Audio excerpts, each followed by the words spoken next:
Chapter 42, Tradition.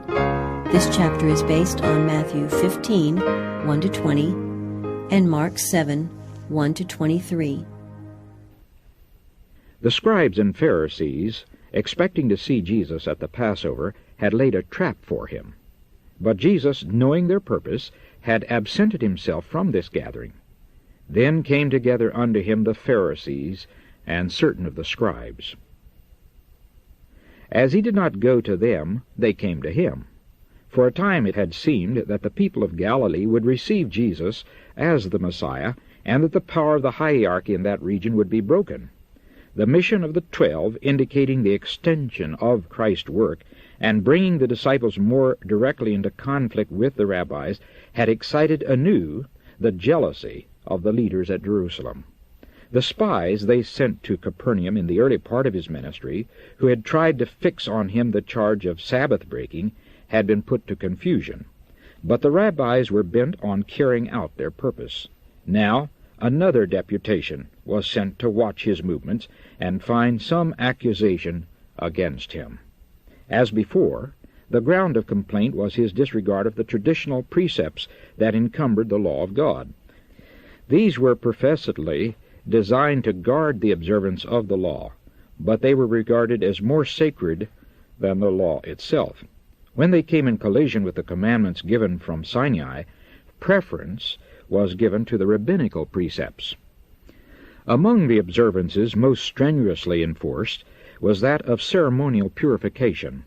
A neglect of the forms to be observed before eating was accounted a heinous crime, to be punished both in this world and in the next, and it was regarded as a virtue to destroy the transgressor.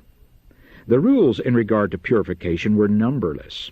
The period of a lifetime was scarcely sufficient for one to learn them all. The life of those who tried to observe the rabbinical requirements was one long struggle against ceremonial defilement, an endless round of washings and purifications. While the people were occupied with trifling distinctions and observances which God had not required, their attention was turned away from the great principles of his law. Christ and his disciples did not observe these ceremonial washings, and the spies made this neglect the ground of their accusation. They did not, however, make a direct attack on Christ, but came to him with criticism of his disciples. In the presence of the multitudes they said, "Why do thy disciples transgress the tradition of the elders? For they wash not their hands when they eat bread." Whenever the message of truth comes home to souls with special power, Satan stirs up his agents to start a dispute over some minor question. Thus, he seeks to attract attention from the real issue. Whenever a good work is begun, there are cavilers ready to enter into dispute over forms or technicalities, to draw minds away from the living realities. When it appears that God is about to work in a special manner for his people, let them not be enticed into a controversy that will work only ruin of souls. The questions that most concern us are, do I believe with saving faith on the Son of God? Is my life in harmony with the divine law? He that believeth on the Son hath everlasting life, and he that believeth not the Son shall not see life. And hereby we do know that we know him, if we keep his commandments. John chapter 3, verse 36, and 1 John chapter 2, verse 3. Jesus made no attempt to defend himself or his disciples. He made no reference to the charges against him, but proceeded to show the spirit that actuated these sticklers for human rights. He gave them an example of what they were repeatedly doing and had done just before coming in search of him. "Full well ye reject the commandment of God," he said, "that ye may keep your own tradition. For Moses said, Honor thy father and thy mother, and whoso curseth father or mother, let him die the death. But ye say, If a man shall say to his father or mother, It is Corban, that is to say, a gift, by whatsoever thou mightest be profited by me, he shall be free. And ye suffer him no more to do aught for his father or his mother. They set aside the fifth commandment as of no consequence, but were very exact in carrying out the traditions of the elders. They taught the people that the devotion of their property to the temple was a duty more sacred than even the support of their parents, and that, however great the necessity, it was sacrilege to impart to father or mother any part of what had been thus consecrated. An undutiful child had only to pronounce the word Corban over his property, thus devoting it to God, and he could retain it for his own use during his lifetime, and after his death it was to be appropriated to the temple service. Thus he was at liberty, both in life and in death, to dishonor and defraud his parents under cover of a pretended devotion to God. Never, by word or deed, did Jesus lessen man's obligation to present gifts and offerings to God. It was Christ who gave all the directions of the law in regard to tithes and offerings. When on earth, he commended the poor woman who gave her all to the temple treasury. But the apparent zeal for God on the part of the priests and rabbis was a pretense to cover their desire for self-aggrandizement. The people were deceived by them. They were bearing heavy burdens which God had not imposed. Even the disciples of Christ were not wholly free from the yoke that had been bound upon them by inherent prejudice and rabbinical authority. Now, by revealing the true spirit of the rabbis, Jesus sought to free from the bondage of tradition all who were really desirous of serving God.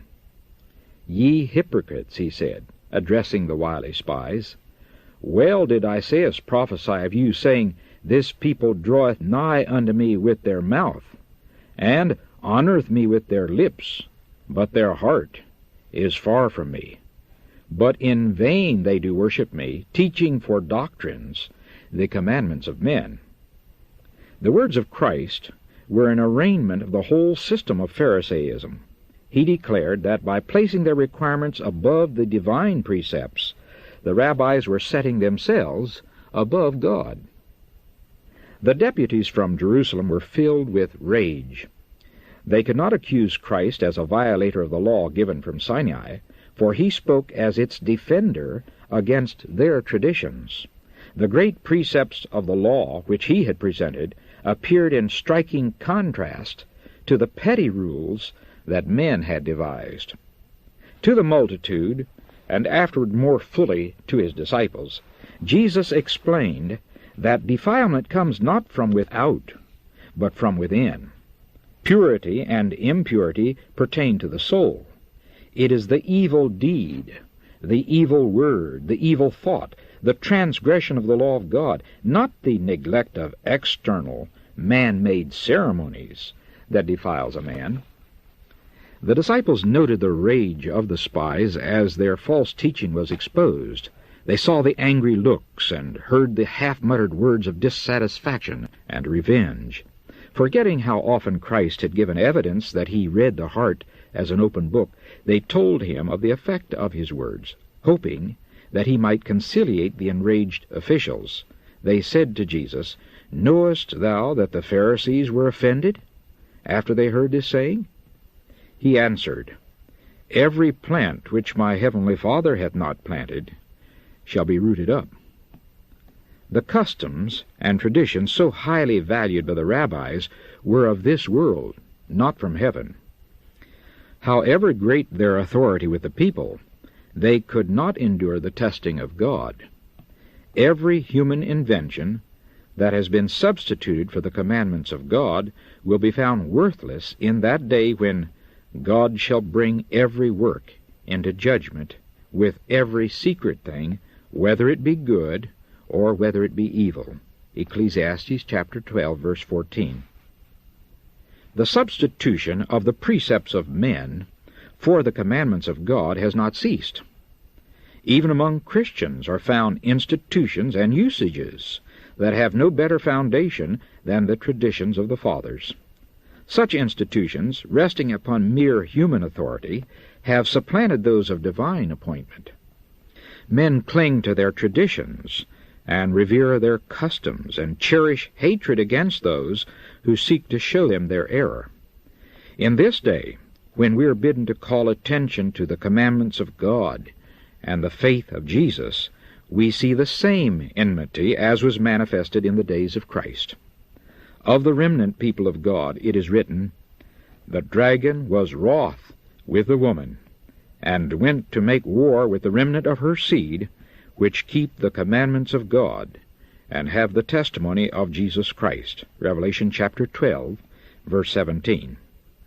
"But every plant which my heavenly Father hath not planted shall be rooted up."